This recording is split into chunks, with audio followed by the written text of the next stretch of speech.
55. Sekarang sudah 72. Alhamdulillah, Allah kasih kesempatan untuk berjumpa dengan kalian semua anak. Jadi mudah-mudahan jangan jumpa terakhir, masih akan ada jumpa lagi. Jadi 17 tahun yang lalu Wak Kolak jualan sarapan pagi di TPI, jualan kolak. Maka dipanggil saya Wak Kolak. Nah, kolaknya jualan bukan di kedai. Wak Kolak tak punya kedai, jualannya di pinggir sungai. TPI kami masuk Kuala dulu, jumpa TPI, di situlah datang bot dari laut, masuk Kuala, di sebelah bongkar rumah ikan. Jadi kalau sudah pulang, wah mana kolaknya, makan kolak dulu baru bongkar rumah ikan. Jadi hari Sabtu, Natal, hari Minggu Allah antarkan gempa dan tsunami. Gini hari dulu lah kami diambil gelombang tsunami. Hari ini hari Minggu. 17 tahun yang lalu mudah-mudahan hari Minggu inilah yang dapat hari Minggu tsunami. Bang Hani 17 tu. Biasanya Sabtu, Minggu, Senin, Kamis, Jumat. Tetapi hari inilah 17 tahun Allah baru hari 17. Pas datang anakku daripada Palembang. Jadi waktu hari Minggu itu, hari Sabtu kan Natal. Kita hari Natal tidak sama kayak di kampung-kampung Medan, karena kami orang Aceh Muslim semua. Biasa aja tuh. Jadi hari Sabtu itu tidak terpikir bahwa besok minggu ada bala besar, ada gempa besar, ada tsunami besar. Jadi pagi-pagi kan orang biasa aja, mau ke laut, mau jualan, mau tidur karena hari Minggu. Orang pegawai kan tidak bangun dulu kan. Jadi saya sudah bangun, jam 3 sudah bangun. Jam 6 dah siap masak kolak dan masak nasi. Bukan jualan kolak saja, sebenarnya nasi ada juga, tapi tidak menyewa nasi, dia menyewa kolak. Jadi sampai ke sana jam 8:15, saya sudah laku kolak 85.000. Dah ada beli. Ada jualannya kan di pinggir semua, taruh di atas meja. Ada anak muda datang bilang sama saya, Kak Kolak, saya makan nasi hari ini, tak makan kolak. Boleh saya taruh nasi 2 sendoknya, maka rupanya Allah antarkan gempa. Gempanya pertama gini nak, kayak bunyi angin. Goncang terus, kayak orang tampi beras. Karena di Aceh selalu ada gempa, orang ini panggil, Wak Kolak gempa. Saya bilang, ya Allah, kenapa bisa gempa hari ini kok lain? Dan di Aceh selalu ada gempa, nak sebelum tsunami. Selepas tsunami ada juga gempa. Nanti kalau kamu masih ada di Aceh, kalau ada gempa 5,5 ya takut, itu biasa bagi kami. Jadi waktu itu goncang-goncang terus, jangankan berjalan, tidak bisa lagi orang, tempat eskal roboh dan listrik patah, orang-orang terduduk semua, termasuk Wak Kolak terduduk dalam bakul ikan. Jadi hari Minggu ramai kali ikan pun banyak sekali. Karena dulu kan kita ada politik sikit. Jadi banyak bot dari Idi dan sungai ke situ semua, maka ramai. Jadi waktu itu saya terduduklah dalam bakul ikan. Sampai kan anak muda makan di bahu dia. Saya duduk dalam bakul ikan. Wak Kolak nangis. Kenapa nangis? Dia bilang, ya Allah ya Tuhanku, kenapa bisa gempa begini? Kalau pecah sana masuk kami ke dalam tanah semua. Kita tak pikir air.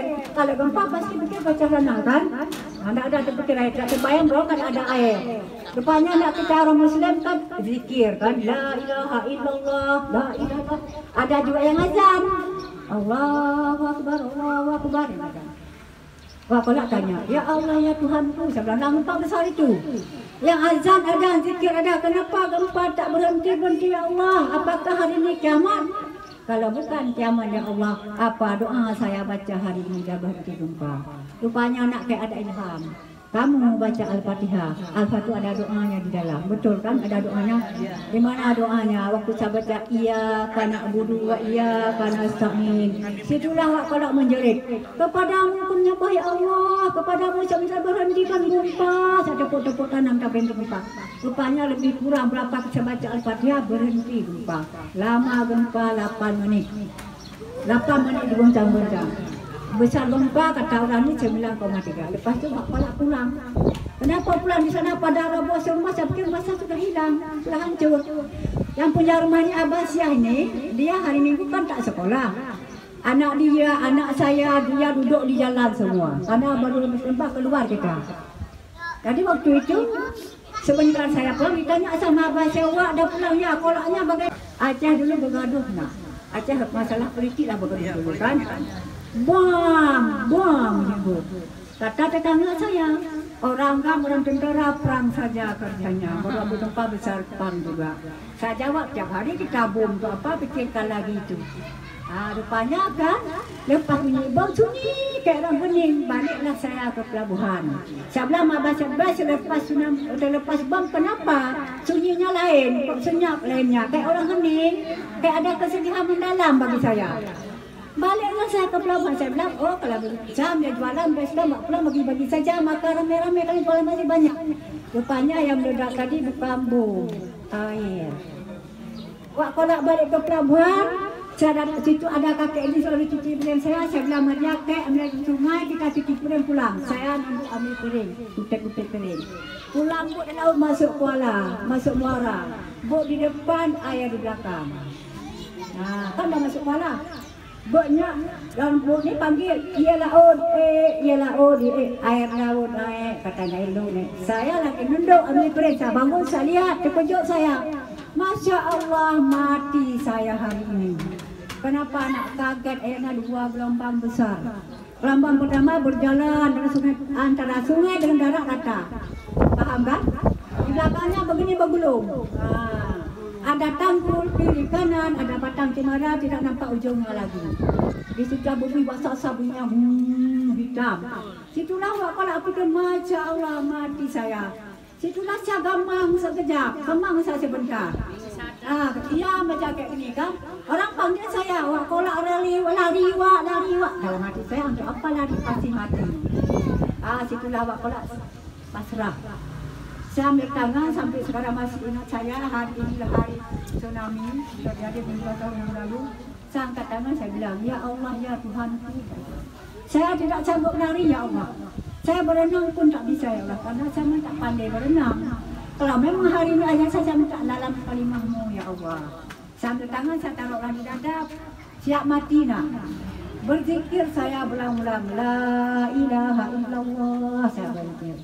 La ilaha illallah. Rupanya orang Allah panggil saya. Ada ambisi di telinga saya. Kamu lari pulang nak ke lantai 2 Ibu Abasia.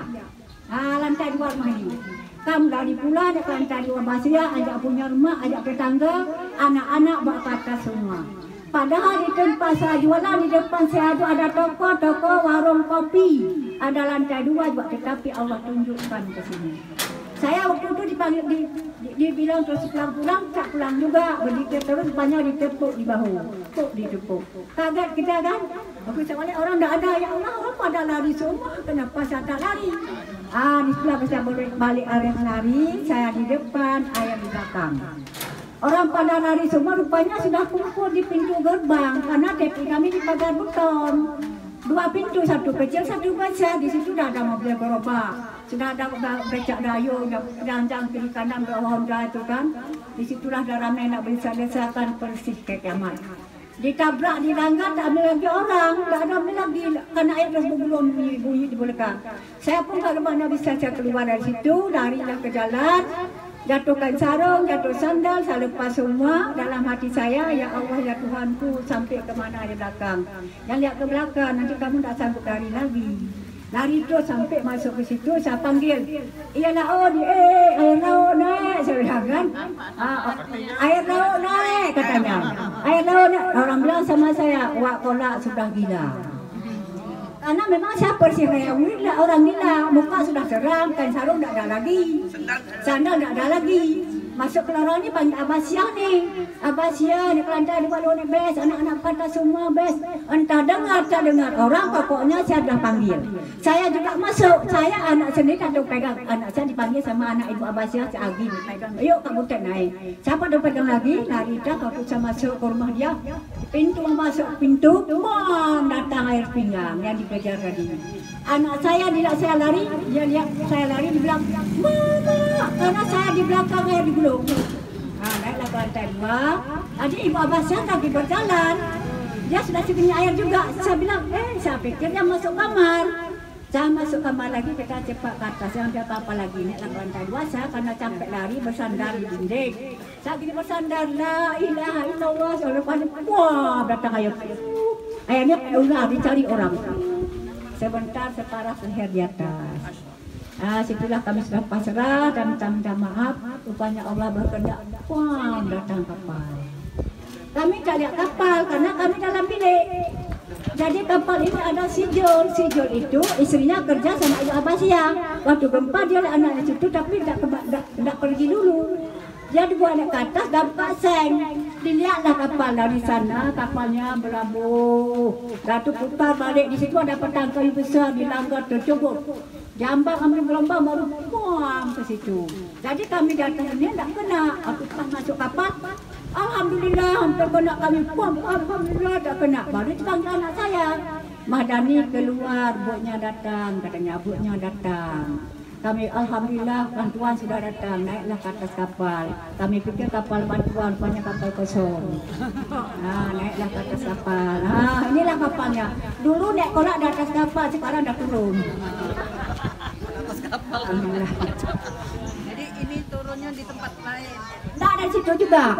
Jadi kami sudah di atas kapal, kapalnya goyang-goyang kayak gini. Bes, kapalnya goyang-goyang, tidak apa-apa, tidak aman katanya. Saya waktu itu anak saya naik kapal satu sampai dah hilang. Abis anak aku dah hilang, aku dah dapat bawa duduk aja. Dia bilang dia kan, kita terus. Saya bilang, aku sebentar duduk datang gelombang lagi. Ini kapal kan tak jalan-jalan, dah sangkut dia kan. Dia baik dia gelombang datang lagi ke mana ni? Tak apa-apa. Rupanya, habis saja orang kaya alim. Dipanggil tetangga saya. Muji Rijal namanya, Ijal azan.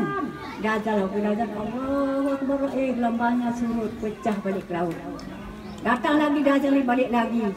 Saya bilang alhamdulillah ya Allah, engkau kasih nampak kebesaran kewajiban hari ini. Sudah tu air berpulang-pulang orang timbul tergelap di dalam. Nampak semuanya, nampak semua. Rupanya tengah hari ada anak kecil kehausan, kelaparan, minta makan, minta minum. Karena ada tembok atas. Rupanya ada mukjizat. Hanyut satu kandang kelapa muda. Kelapa muda hanyut. Ada satu tanda di sini dibuat ke atas. Kenapa dibelah? Rupanya kapal ini tiap hari datang tukang. Kamu lagi perbaiki. Jadi ada parak, ada kampak, ada cawan, ada kelapa. Bagi-bagilah termasuk saya minum kelapa. Sudah itu saya lihat kampung sudah habis. Saya lihat kampung jadi laut semua. Saya tanya sama Allah. Ya Allah ya Tuhanku, kenapa kampung kami kok bisa laut semua? Orangnya kok tak ada lagi. Dia polele ada kapal cepat antara Sabang dan Aceh. Dia masuk raya sudah menjulang. Malam hati sudah berdampak semua. Maka saya tanya sama Allah. Rupanya masuk lele masih ada kan? Jadi kami semua satu desa 6.000 tinggal 1.500.